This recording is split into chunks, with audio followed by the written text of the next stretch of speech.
Welcome to Sustainable Packaging with Cory Connors. Today's guest is Mr. Rich Bouwer, the CEO of Free Flow Wines. Hey, Rich, how are you, sir? Good, Cory. Thanks for having me on. Oh, man, it's my pleasure. I really appreciate your innovative packaging option for wine. It's something I've talked about a little bit in the past with an old friend of mine, Mr. Barry Salt. He was a big advocate for what you are offering. But first of all, let's talk a little bit about your background.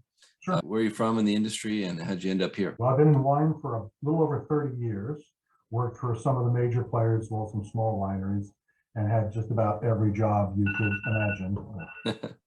Sorry.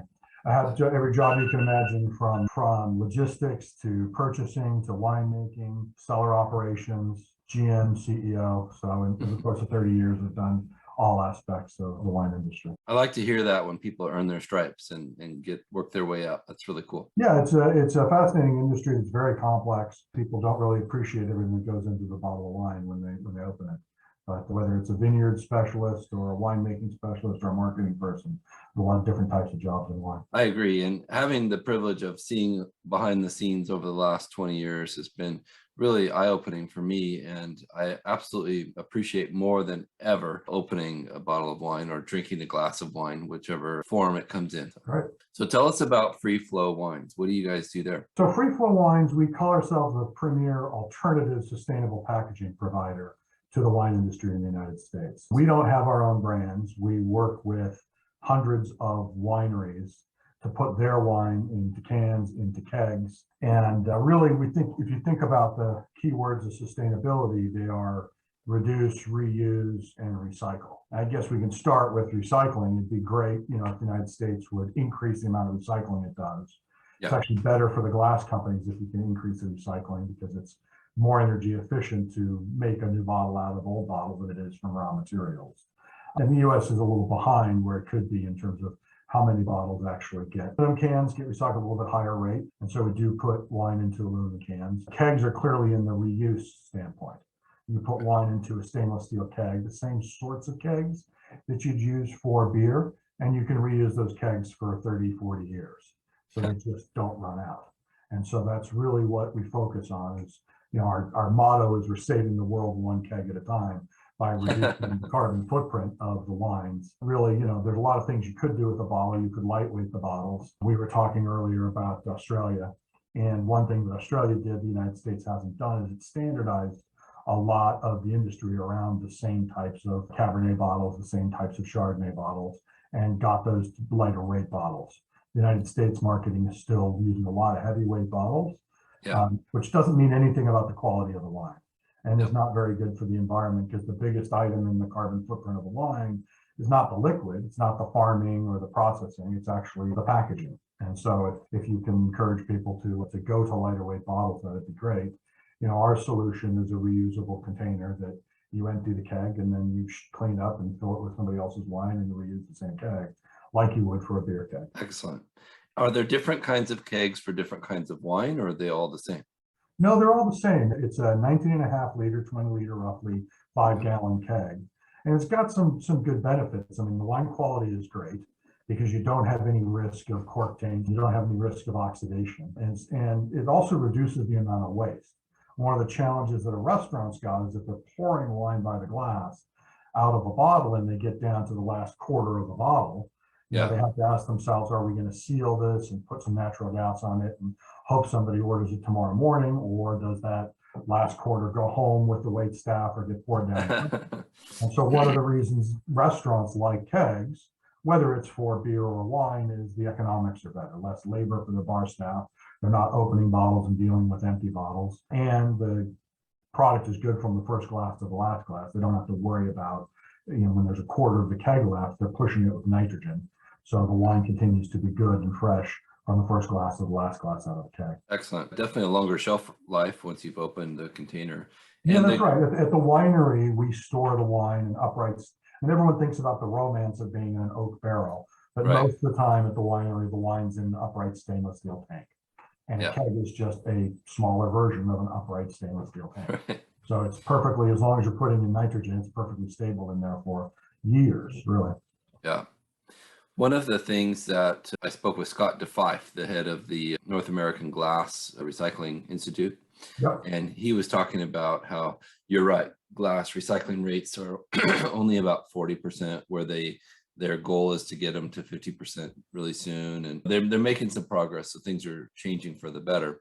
But he said that the reason a lot of vineyards like glass bottles is because it won't affect the flavor of the wine. Right. Have you found that to be the same with stainless steel? Yeah, there is no imparting of the flavor. I mean, we did work early on. The company's been around for about 11 years. And we did work early on to make sure that two elements of the keg dispensing system, and it's the same type of kegerator you use for beer, that you use high quality tubing. You don't want to use non-pressurized tubing, or you could impart some flavor. And then stainless steel, you want a higher grade of stainless steel. You don't want other elements like nickel or something else in any metal that comes into contact with the liquid. But as long as somebody uses a high grade of stainless steel, there'll be no flavors imparted into the wine. Yeah. My understanding is that this has been done in Europe for many years. Is that true? It is done in Europe. Again, sadly, it's a lot of plastic kegs in Europe. Oh, interesting. And it's hard to recycle large plastic kegs. There is nowhere in North America at this time to recycle a large plastic PET keg. And so, it's a decent mechanism for hooking up and dispensing by tap, but the recycling of those larger PET containers is difficult. And they don't get reused. No, for the most part, they don't.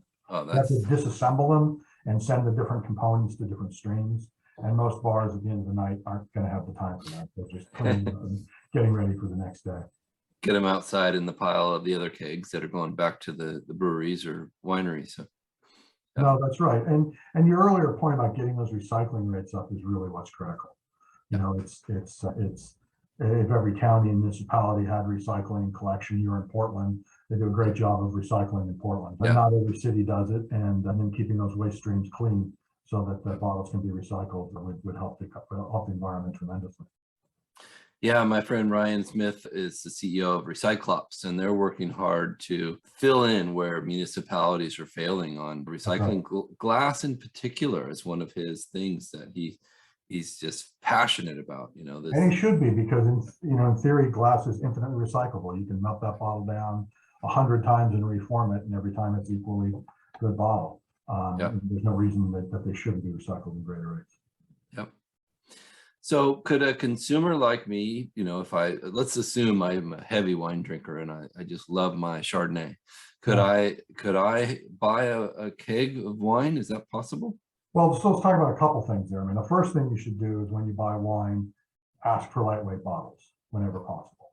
Right. But if you wanted to ask for wine on tap, it's a lot like when I go into a bar, I'll oftentimes ask what's in the bottle, what's in the can, and what's on tap. So people can ask their restaurant or hotel, what wines do you have on tap? We do have individuals who have home kegs of wine, like people sometimes have home kegs. You'd have to like a lot of wine to be drinking a keg. I mean, a keg is 26 bottles. Even a small keg like ours is 26 bottles. So you're going to hook it up and drink 26 consecutive bottles of the same wine. Great for a party. Yeah, you better have some people over in the post-COVID days. But yeah, I would encourage you people to go to your favorite restaurant and ask them if they have wine on tap available, or the wineries, and see what they do there. And if people wanted to see where, you can go to one of our websites, Try Wine on Tap, and it'll tell you in your area, your zip code, what are some of the restaurants and bars and hotels that currently have wine on tap hookup and available, so you can try it. That's excellent. Is it the same mechanism and system as beer? It's the same mechanism. Some beers are pushed with carbon dioxide in order to push the liquid out, and that works for something like a Budweiser. A lot of restaurants also have nitrogen gas. They call it Guinness gas for the nitrogen beers, and that's what we push wine with, because we don't want to carbonate the Cabernet. So the restaurant is the same hookup and the same valving system, but you want to push with the nitrogen gas rather than the carbon dioxide. That's excellent. Have you seen some significant growth in this market for wine kegs? Yeah, we grew at least 50% per year for 8 consecutive years. Wow. Up until COVID. Sure. And then the bars and restaurants and hotels and airport lounges were closed. That's really the key for us, as a venue that goes through a lot of wine. I mean, if you think about not only restaurants, but country clubs or airport lounges or hotels or concert venues or those sorts of places that go through a lot of wine, that's a great place to put it in.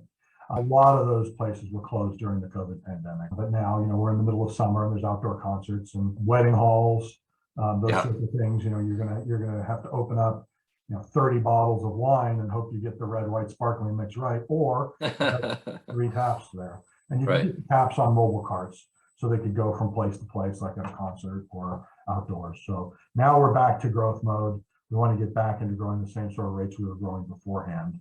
If you think about the wine industry, it's huge.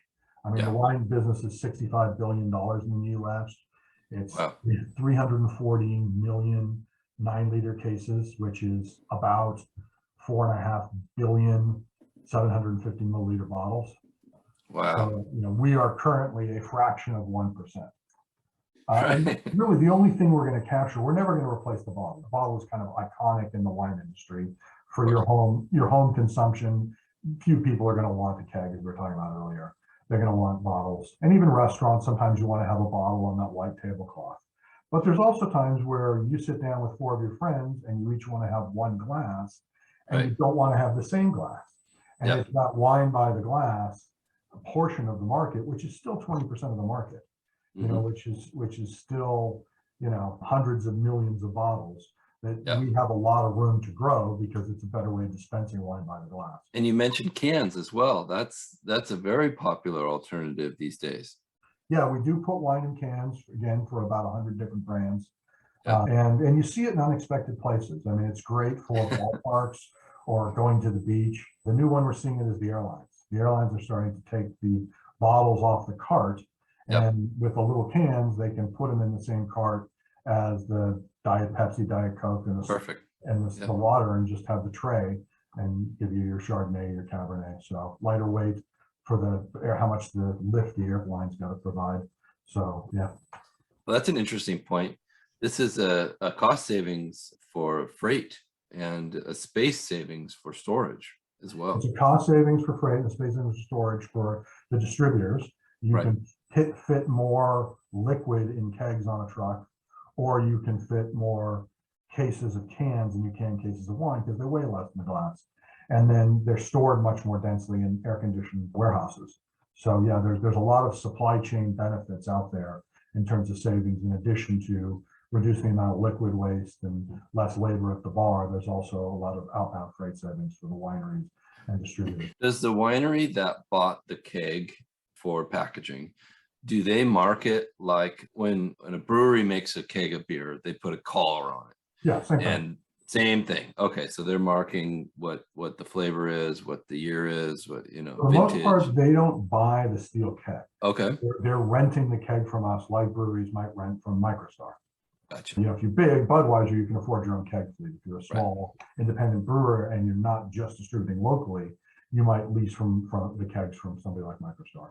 So we would be leasing the kegs to all sorts of wine branded companies. And you're right, they put onto the collar, it's 2021 Chardonnay from Sonoma. And that's really there's also a barcode which identifies every keg and tracks it across the country, so we know when it was clean, when it shipped to Dallas, what date it came back. That's excellent. How long have you guys been in business? You said 8 years? 11 years. 11 years. Wow. Yeah, the founder was a gentleman named Jordan Kittelstad, had a real vision for a better way of doing wine by the glass. Jordan's still on our board. I've been with the company for about 4 years. Excellent. Well, it sounds like a great option and a really cool idea.